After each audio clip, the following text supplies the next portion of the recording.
Welcome to Jason Sports. I'm your host, Joe Chad, Detroit Lions News Podcast. We're going to be talking about the Detroit Lions versus the Indianapolis Colts this weekend on Sunday at 1 o'clock. They're going to be playing each other. And look, the Colts looked pretty impressive last week on the road in New York against the Jets, but we all know the Jets are in turmoil. So it's not much of a feat for Anthony Richardson, and they'll be playing a lot better of a team. But I wanted to get into one mismatch that is going to rear its ugly head for the um, the Indianapolis Colts.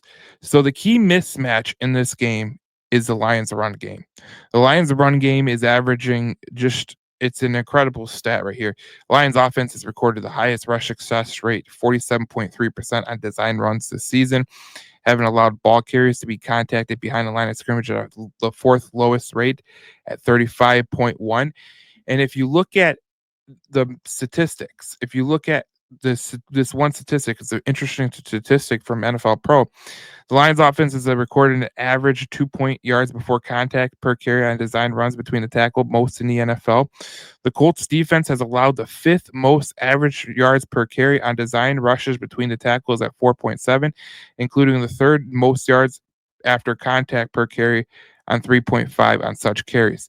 So this is a game for the Detroit Lions to obviously run the ball at the Indianapolis Colts. And if you look at what do the Colts struggle with? Well, designed runs,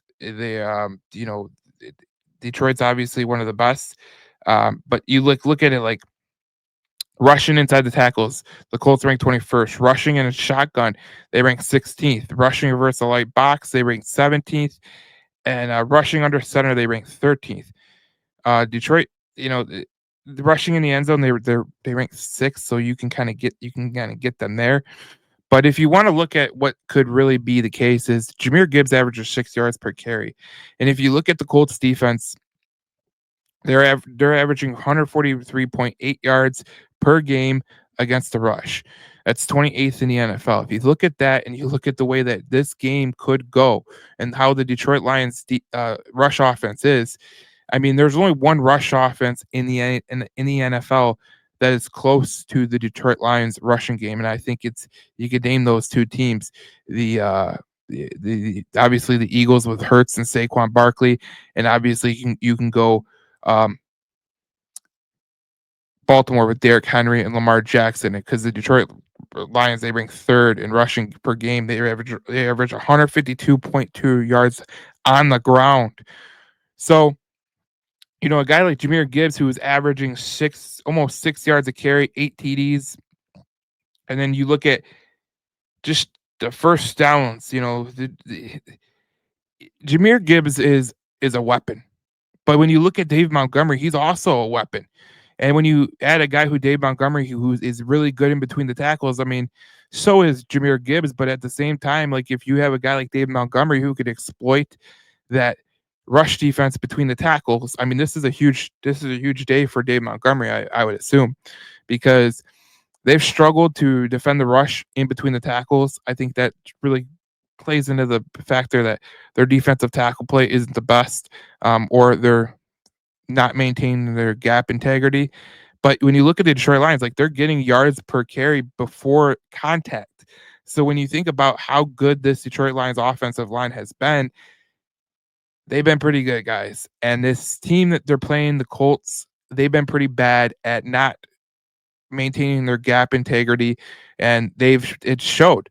When you allow 143 yards per game, 28th in the NFL, like it's not a good way for the Colts to win this game. And this is an easy way for Detroit to win this game, because if you think about it like this, what's the one thing that Detroit loves to do? They love to run the ball. And the Colts have not shown the ability to defend the run in between the tackles. And like I look at this game, and like there's a couple of things that stand out to me the most is one, Detroit is a 7.5 point favorite over the Colts. That's pretty interesting. But if you look at the passing yards, like they're just as bad in the air. Like they're 231.5, which is 26th in the NFL. They give up 390.3 yards per game, which is 28th in the NFL.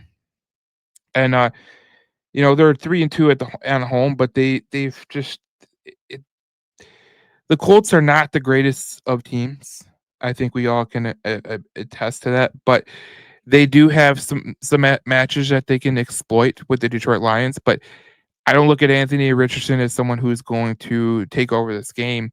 And if Detroit can really run the ball in between the tackles, and they could be the mismatch that the Colts really don't want to deal with, they could start doing that play action game, and then it's going to be game over. Because if you look at the play action, like um, if you look at their passing, and you look at the uh, passing versus play, uh, passing versus play action, Detroit has they're pretty good. They're for number one in the league. They're number two passing versus no pressure. They're number two in passing versus pressure, and then passing versus no blitz.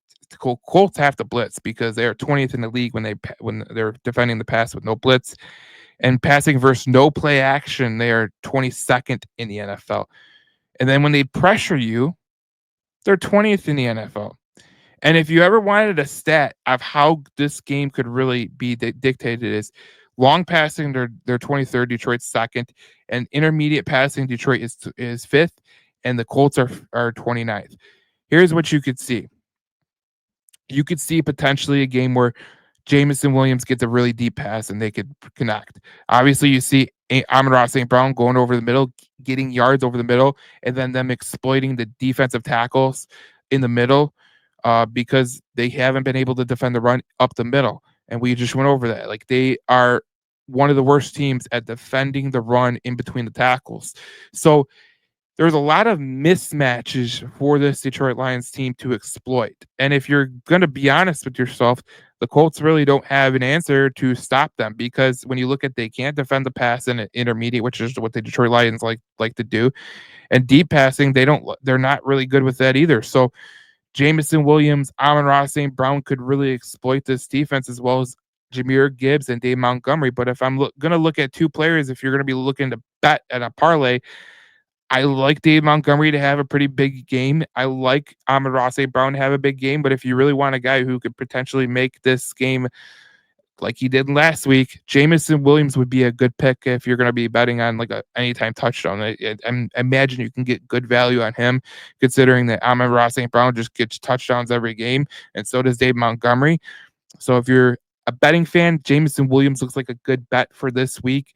In terms of the defense he's playing, the defense that really can't defend the deep pass. And if you can get it in a plus territory, I would take it all day and take a Jahmyr Gibbs touchdown too. So that would be interesting. But the mismatch here is the Detroit Lions run offense versus the Colts run defense, because it's not particular to just the overall run defense.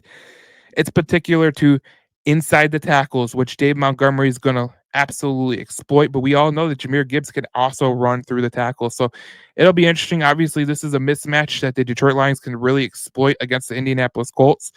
It'll be interesting to see what the Detroit Lions game plan is against the Colts, because there's many ways that they could take this on drive one. If you're scripting it, if you're Ben Johnson, you're scripting the plays, you could go run, play action, and then deep pass, and then you could really get some good traction with that. So it'll be an interesting game on Sunday against the Colts in Indianapolis, where, look, I think Detroit's going to take over that stadium. Really, I think I was talking to someone who said that there could potentially be 40,000 Detroit Lions fans going down there because of such a short drive, and because tickets are crazy at Ford Field. So this is a chance for Detroit to take over another stadium, just like they did in Houston, just like they did in Green Bay, just like they did everywhere, because that's what Detroit Lions fans have been able to do. So we will see you on the Detroit Lions News podcast, most likely tomorrow, maybe Friday or Saturday, but we will see you on the podcast one of the probably tomorrow, Thursday. We'll go live on Facebook and in everywhere we go live. So stay tuned for that. And we will see you in the next YouTube video on JC Sports. Make sure you subscribe to the channel on JC Sports below. And then we'll see you guys in the next video as we talk more Detroit Lions football here on JC Sports Detroit and the Detroit Lions News Podcast. We'll see you then.